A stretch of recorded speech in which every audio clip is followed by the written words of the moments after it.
نحمده ونصلي على رسوله الكريم اما بعد فاعوذ بالله من الشيطان الرجيم بسم الله الرحمن الرحيم رب اشرح لي صدري ويسر لي امري واحلل عقدة من لساني يفقهوا قولي۔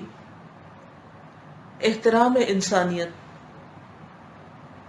حدیث میں آیا ہے کہ پیغمبر اسلام صلی اللہ علیہ وسلم نے فرمایا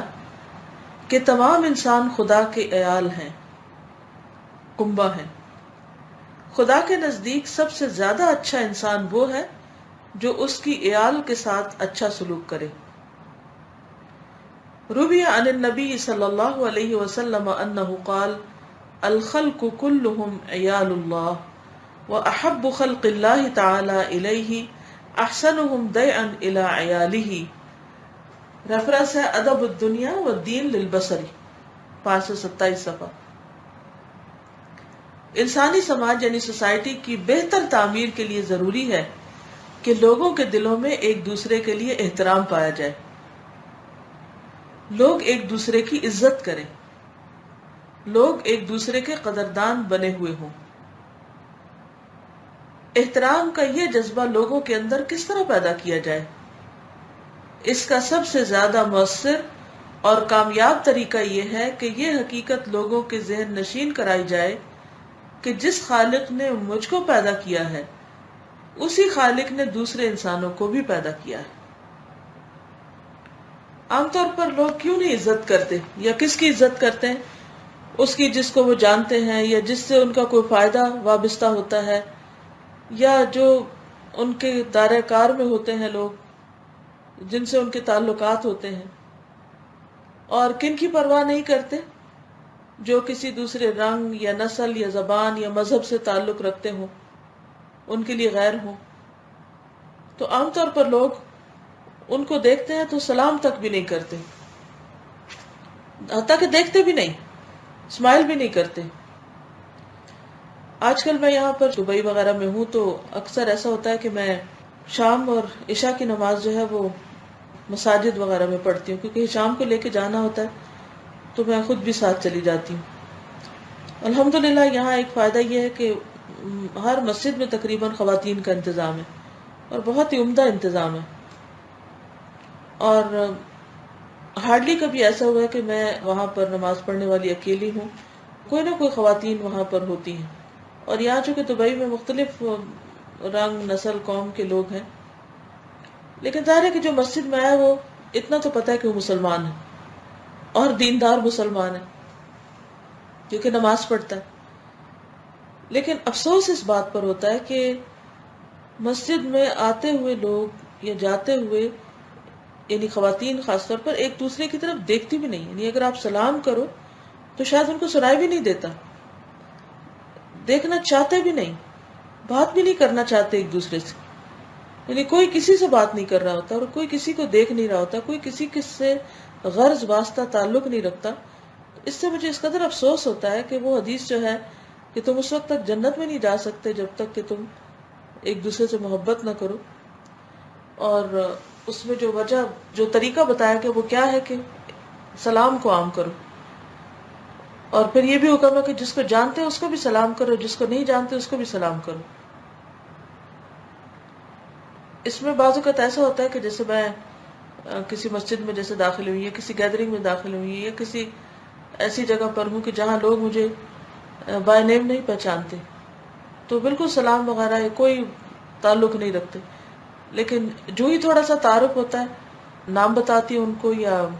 تھوڑا سا تعارف کراتی ہوں، پھر ایک دم سلام تو کیا گلے بھی ملنے لگتے ہیں۔ تو مجھے اس وقت حیرت ہوتی ہے کہ ہمارا تو ایک دوسرے کے ساتھ اسلام کا تعلق ہے،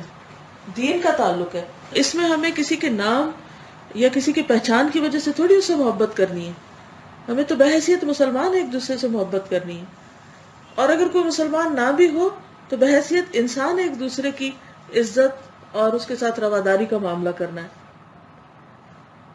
تو تمام انسان گویا ایک خدا کا کنبہ ہے، تمام انسان ایک خدا کے عیال کی حیثیت رکھتے ہیں۔ یہ شعور آدمی کے اندر یہ جذبہ پیدا کرتا ہے کہ وہ اپنے اور دوسرے میں فرق نہ کرے، وہ دوسرے کو بھی اتنا ہی قابل قدر سمجھے جتنا وہ خود اپنے آپ کو قابل قدر سمجھ رہا ہے۔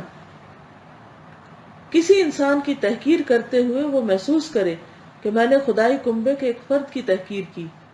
یعنی اس کو حقیر سمجھا، اس کو کمتر سمجھا۔ اسی طرح جب وہ کسی انسان کو عزت دے تو وہ اس سے یہ خوشی حاصل کرے کہ اس نے خدائی کنبے کے ایک فرد کو عزت اور احترام دیا، یعنی اس میں اپنی ذات یا دوسرے کی ذات نہیں بلکہ اس کا تعلق اور واسطہ اللہ سے جوڑ دے کہ یہ میرے رب کی مخلوق ہے، اسے میرے رب نے پیدا کیا، میرا رب اس کو رزق دیتا ہے، میرا رب اس کو زندگی دے رہا ہے، میرا رب اس کے اوپر کئی نعمتیں عام کیے ہوئے ہیں۔ تو اگر مجھے اپنے رب سے محبت ہے تو رب کی چیزوں سے بھی محبت ہوگی نا۔ تو اس لیے بے حد ضروری ہے کہ تمام انسانوں کو خدائی کنبہ قرار دیتے ہوئے ان کا احترام کیا جائے، ان کے ساتھ اچھا معاملہ کیا جائے، خیر خواہی کا سلوک کیا جائے۔ حقیقت یہ ہے کہ کسی انسان کے لیے اس سے بڑی کوئی سعادت نہیں کہ وہ ایک ایسا عمل کرے جو اس کو یہ خوشی دے رہا ہو کہ میں نے خدائی کنبہ کے ایک شخص کو عزت دی ہے، خدائی کنبہ کے ایک شخص کے ساتھ احترام کا معاملہ کیا ہے۔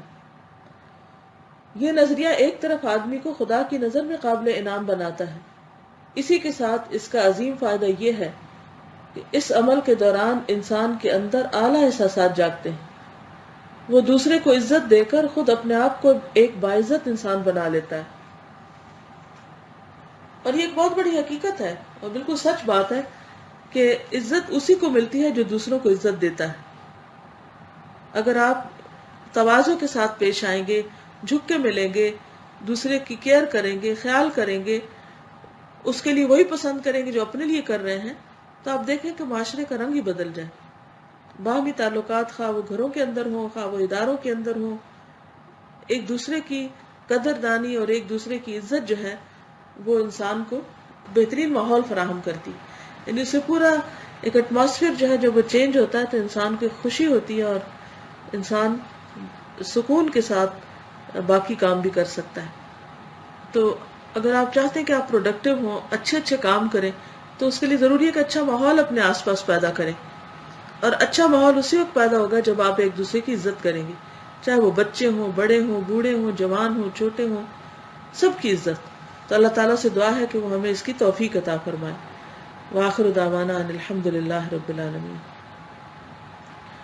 سبحانک اللہم وبحمدک، نشہد ان لا الہ الا انت، نستغفرک ونتوب الیک۔